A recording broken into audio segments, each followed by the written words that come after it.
Are Ferrari trying to sign Lewis Hamilton for next year? It certainly seems that way, with reports emerging from the UK and Italy suggesting that a move is either being considered by Ferrari's upper management or an offer could already have been made. £40 million is the number being mentioned, and with Mercedes struggling for a second consecutive season and Hamilton currently out of contract at the end of this year, could the appeal of pulling on the red of Ferrari before he retires be too strong to ignore?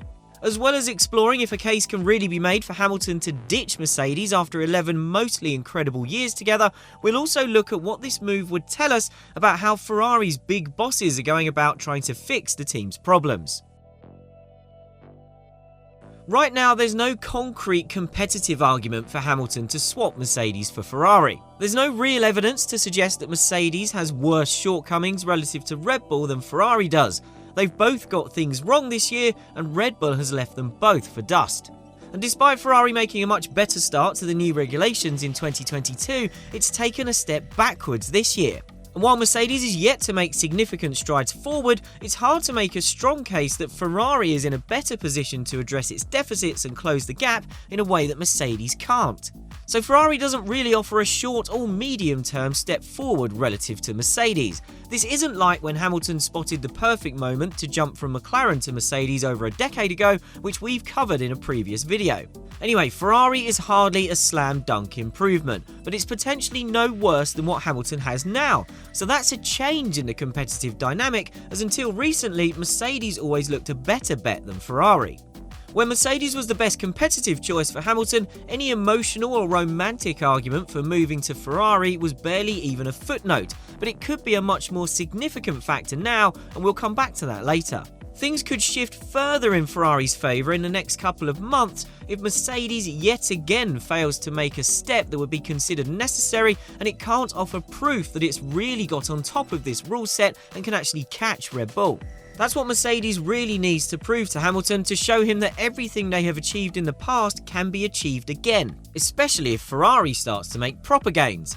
However, looking at the two teams' public declarations about their difficulties so far this year, it at least feels like Mercedes has more of an acceptance that it needs a big reset technically than Ferrari does. But if Hamilton begins to think that Mercedes aren't ever going to really get it together, or that the gap is too big to catch up in however many years he feels he has left in F1, then the boundaries in which he makes a decision change quite significantly.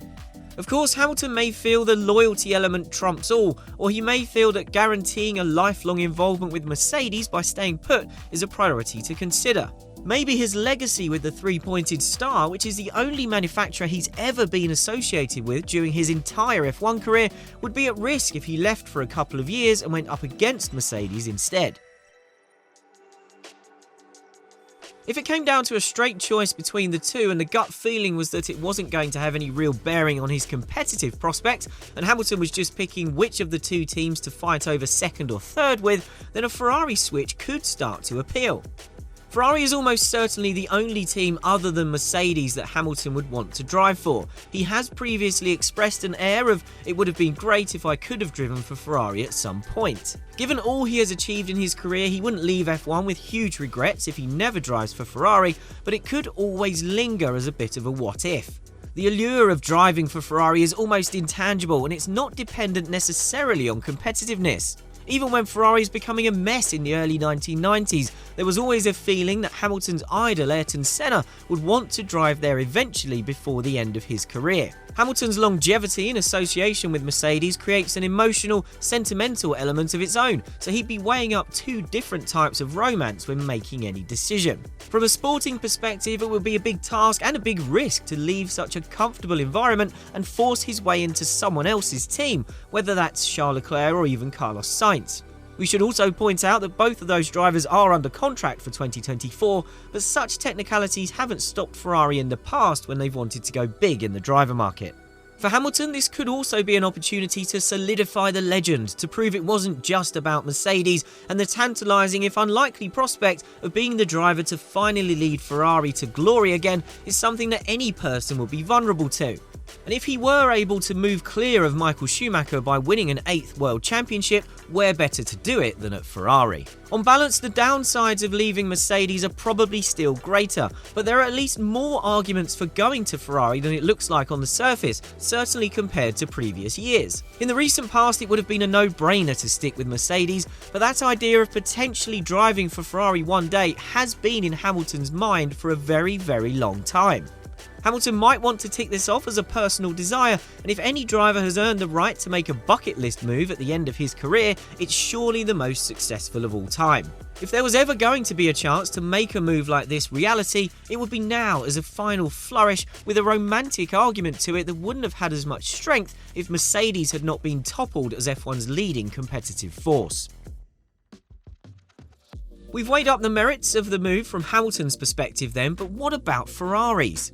If there is real substance behind this and Ferrari's big decision makers really are chasing Hamilton, it raises huge questions about the mindset of F1's most famous team. Signing a driver of Hamilton's quality could never be considered a bad move, but in Ferrari's current circumstances it makes little sense. Any problems it believes his arrival could solve wouldn't be the ones Ferrari really needs to put right.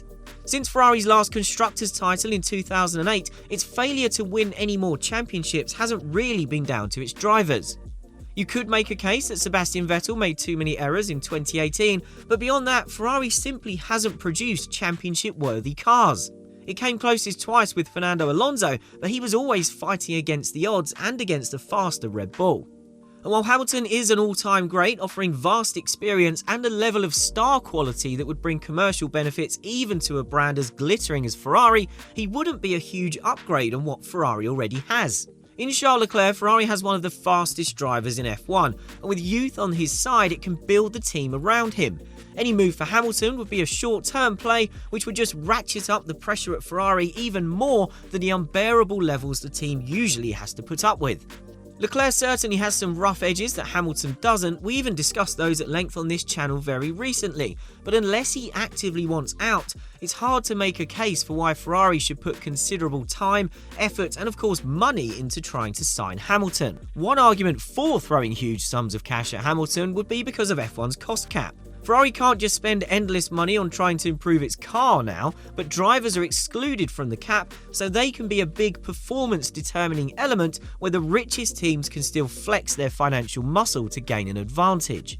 But if Ferrari really wanted to tackle the problems that are holding it back, it could find ways to spend that money to yield longer-term improvements. Why not invest in infrastructure, facilities, and improving working practices?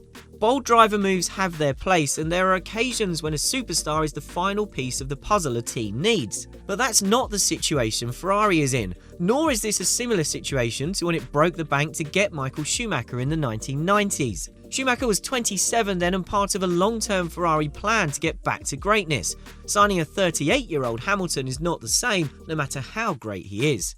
One of the most concerning parts of this is that it appears to be coming from on high within Ferrari, so at the upper corporate level of executive chairman John Elkann. And it hints at an age-old problem of meddling from above, short-term thinking and a hunt for quick fixes, plus believing that a superstar driver can cover up a team's deep-rooted shortcomings. In modern F1, that simply doesn't work. None of this is meant to dismiss Hamilton's brilliance, and at face value, if you were in charge of Ferrari and you had the chance to snatch a legend from Mercedes for his F1 swan song, it would be hard to turn down. But that case would be more persuasive were Ferrari in a stronger position on track, and those at the top of an organisation as powerful as Ferrari should be professional enough and smart enough to realise that its priorities lay elsewhere right now. Currently, Ferrari is struggling with a limited car concept requiring significant changes for next year to have a chance to get on terms with Red Bull. Realistically, it might be 2025 before it has a car that can genuinely fight for the title, and putting that right has to be its focus. Going after Hamilton would be a big red flag for how Ferrari management is going about giving its race team the tools to put things right. It would set them up for a fall. After 2 years of a Hamilton-led Ferrari being held back by the same problems, Fred Vasseur, or whoever else was in charge by then, would be being asked, "I've given you Lewis Hamilton, why aren't we winning everything?" Ferrari is on course to match its famous drought from the early 80s through to its 1999 Constructors' title success that was a precursor to the dominant Michael Schumacher era of the early 2000s. If it really thinks signing Lewis Hamilton is what it needs to do to put that right, then it's not just trying to paper over the cracks, but denying they exist in the first place.